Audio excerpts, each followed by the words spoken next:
کہ سیاست بہت بڑی ہے اور میں معمولی سا صحافتی کارکن ہوں. تحریک انصاف, اچھا یہ دیکھیں جی بات کیا ہو رہی ہے, اور وڑائی صاحب پھر پی ٹی آئی اور یوٹیوبرز کی طرف چلے گئے. تو وڑائی صاحب کی زبان میں یہ کھلا تضاد نہیں ہے. وڑائی صاحب بات کس نے کی سر؟ کون کہہ رہا ہے کہ آپ من گھڑت کہانیاں بیان کرتے ہیں, اپنے ذاتی مفادات اور تشہیر کے لیے کیا؟ آپ شہباز گل اور حماد اظہر پر چڑھ دوڑے ہیں. اب سنیں وڑائی صاحب کیا کہہ رہے ہیں. تحریک انصاف اور اوورسیز کی سب سے بڑے اور ہونہار رہنما زلفی بخاری صاحب نے فرمایا کہ سہیل وڑائی از ڈسٹرائڈ. سہیل وڑائی تباہ ہو گیا ہے.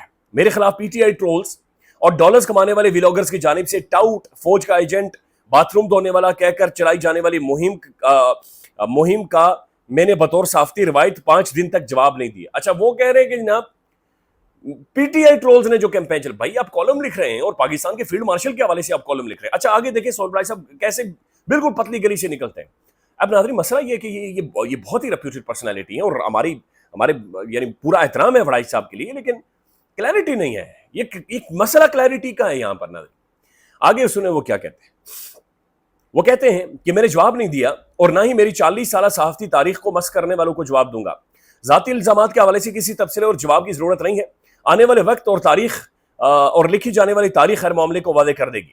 میں نے زندگی میں لڑائی جھگڑے تو تکار سے ہمیشہ اجتناب کیا ہے, اور اب بھی میں سوچنے کے لیے اب بھی میری رائے یہ ہے کہ تو تکار نہیں ہونا چاہیے. نو ڈاؤٹ ان کی نیچر ہے. اچھا اس کے بعد D G I S P R کا ذکر کر رہے ہیں جناب احمد شریف چودھری. اچھا D G I S P R انہوں نے نہیں کہا, انہوں نے انہیں ڈائریکٹ نام سے مخاطب کیا, جنرل بھی نہیں لکھا, جناب احمد شریف چودھری صاحب لکھا ہے. یعنی D G I S P R بھی نہیں لکھا, جنرل صاحب بھی نہیں لکھا, کچھ بھی نہیں, ڈائریکٹ جناب احمد شریف چودھری, آگے صاحب بھی نہیں لگایا. ویسے احمد شریف چودھری کا میرے دل میں ذاتی احترام ہے. یعنی آئی ایس پی آر صاحب کی اسٹیٹمنٹ کے اوپر کہتے ہیں ذاتی احترام. ذاتی ملاقاتوں میں وہ بہت خوشگوار ہیں, مگر انہوں نے جن باتوں کی تردید کی ہے ان کا ذکر مذکورہ کالم میں نہیں تھا. شاید انہوں نے غلط فہمی کی بنیاد پر بات کی ہو, اور اس کالم میں میرا کوئی ذاتی فائدہ ہو سکتا ہے. آگے کوشچن مارک ڈالا ہے. انہوں نے کہا کہ جناب یہ لکھ رہے ہیں کہ احمد شریف صاحب نے جو کہا تھا کہ سہیل وڑائی صاحب نے ذاتی فائدے کے لیے یہ سب کچھ کیا اور ذاتی تشہیر کی ہے, تو پھر وہ لکھ رہے ہیں کہ شاید احمد شریف صاحب کو یعنی D G I S P R general Sharif صاحب کو غلط فہمی ہو گئی. کیا اس کالم سے میرا کوئی ذاتی فائدہ ہو سکتا ہے؟ اگر اس حوالے سے کوئی سوال اب بھی موجود ہے تو میں اس کی وضاحت کے لیے ہمیشہ حاضر ہوں. انہوں نے مستند طور پر فرمایا کہ فیلڈ مارشل نے کوئی انٹرویو نہیں دیا. میرے پورے کالم کو دوبارہ پڑھ لیں, اس میں کہیں انٹرویو کا لفظ استعمال نہیں ہوا. اچھا انٹرویو کا لفظ یعنی سہیل وڑائی صاحب ناظرین کالم لکھ رہے ہیں اور انہیں کیا وہ ان الفاظ کی ہیرا پھیری کریں گے کہ انٹرویو کیا تھا اور ملاقات کیا تھی؟ میں پڑھ کر سناؤں گا انہوں نے کالم کے اندر کیا لکھا ہوا ہے. ناظرین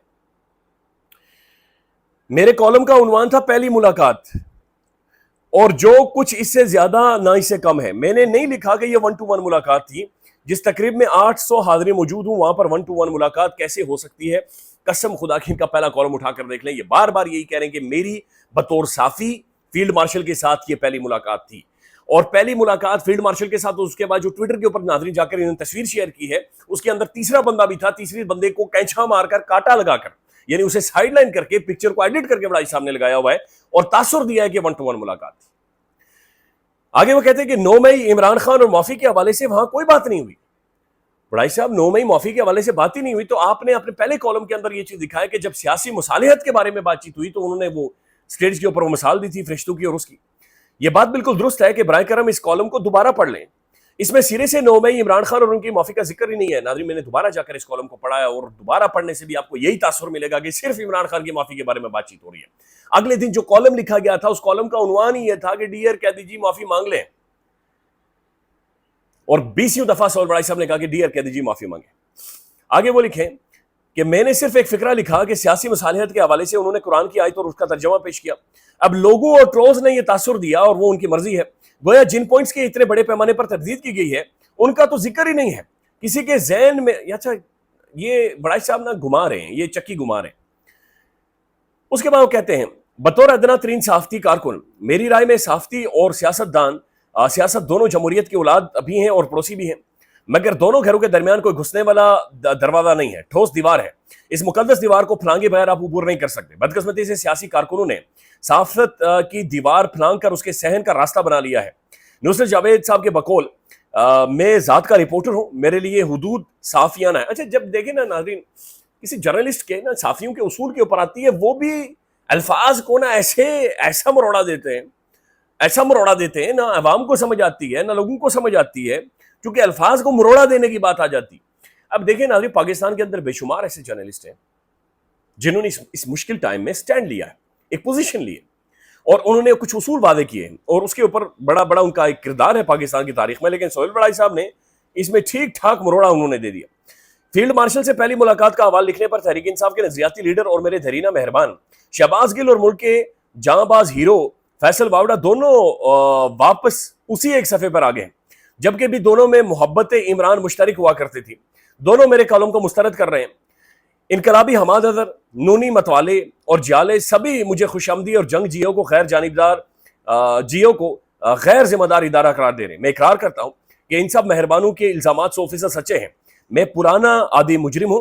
ان سب کا میرے خلاف اکٹھ میری سیاہ کاری اور ان کی نیکوکاری کو ثابت کرتا ہے. میں ایک ادنا اور عاجز قلم کار ہوں، جبکہ میرے نقاد عہدے، رتبے اور عظمت میں مجھ سے کہیں بلند تر ہیں.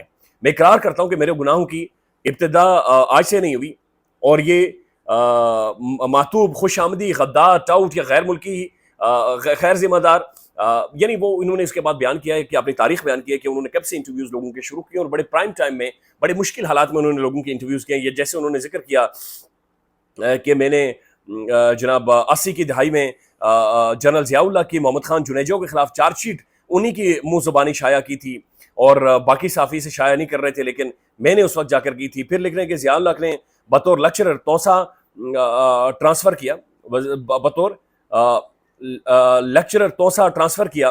اس کی کہانی الگ ہے.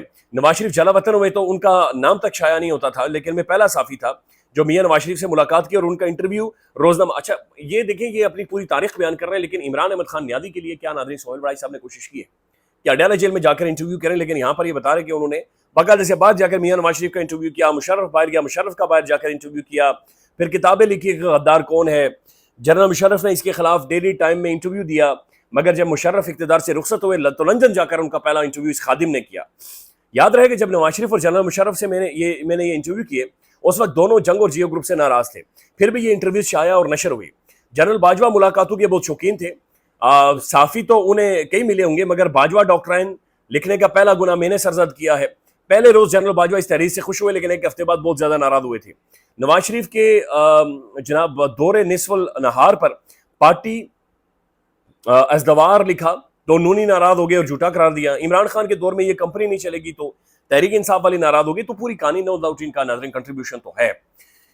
باقی رہی برسلز کی ملاقات، اس حوالے سے قرآنی آیات، معافی، فرشتے اور شیطان کی گفتگو، یہ فیلڈ مارشل کی تقریر کا ایک ٹکڑا تھا. اس کی جو مرضی تعویلیں گھڑ لیں، یہ آپ کی مرضی ہے. میری ذاتی خواہش مصالحت اور ملکی استحکام کی ہے، حالانکہ مجھے 2.5 سال سے جو بھی معلومات حاصل ہے اس کے مطابق مفاہمت، معافی یا کسی معاہدے کی دور دور تک گنجائش نہیں ہے. لیکن کیا کوئی گناہ گار اپنی خواہش کا اظہار نہیں کر سکتا؟ اس لیے منفی سوچ اور منفی ہتھ کنڈوں سے کچھ مثبت برآمد نہیں ہوگا. فرض کریں اگر کسی کو میری بات سے اختلاف ہے تو کیا مجھے کہنے کا اختیار بھی نہیں ہے؟ کیا یہ فاشسٹ رویہ نہیں ہے کہ دوسروں کے الزامات اور دھمکیوں سے دبایا جائے؟ بڑائی صاحب مسئلہ یہی ہے، یہ آپ ٹھیک بات کر رہے ہیں کہ کیا یہ فاشسٹ رویہ نہیں ہے؟ سر یہ فیشزم ہی ہے، فیشزم ہی ہے. یہاں پر بات نہیں کرنے دی جا رہی سر، یہ دبایا جا رہا ہے، دھوس دھمکی مقدمات سے دبایا فیشسٹ ہتھکنڈوں سے دبایا جا رہا ہے پاکستان میں. آپ اس کے اوپر نہیں بولے، آپ عمران خان کو اور پاکستان تحریک انصاف کو یہ سمجھاتے رہے کہ تمہارا ووٹ چوری ہو گیا ہے، تمہارا سب کچھ برباد ہو گیا ہے. برباد ہونے تو کوئی مسئلہ نہیں ہے، بس تم وہ جھک جاؤ اور جانے دو اسی طرح سے چیزوں کو، معافی مانگ لو. اس کے بعد بڑائی صاحب کہتے ہیں کہ جناب کیا میں اپنے خواہش کا اظہار بھی نہیں کرا؟ آپ بالکل کر سکتے ہیں سر، فاشسٹ رویہ ہے.